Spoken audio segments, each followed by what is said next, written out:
దీన్ని ఏ విధంగా పక్కదారి పట్టియాలని జాబ్ క్యాలెండర్ గురించి మాట్లాడుతూ ఉన్నారు. ఎవరైతే సోదరులు జాబ్ క్యాలెండర్ గురించి మాట్లాడుతూ ఉన్నారో ఆ రోజు రాష్ట్ర శాసనసభ జరుగుతా ఉన్న సందర్భంలో డిప్యూటీ సీఎం బట్టి విక్రమార్క గారు జాబ్ క్యాలెండర్ ప్రవేశపెట్టారు.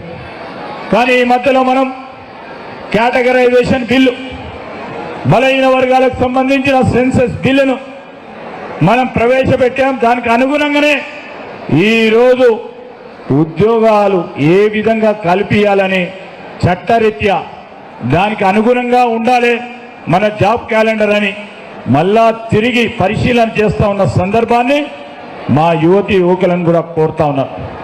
ఇవన్నీ కూడా మా బాధ్యత. వీలున్నంత వరకు మీలో ఒకరిగా నిలిచి ఈ రాష్ట్ర ప్రభుత్వం తరఫున మీరు చదువుకున్న చదువుకి దాని విలువను పెంచుతూ నైపుణ్యాలను ఇస్తూ ముందుకు తీసుకెళ్లే ఒక కార్యక్రమం, కార్యాచరణ తీసుకునే ప్రయత్నం చేస్తామని మా జిల్లా కాంగ్రెస్ అధ్యక్షులు మా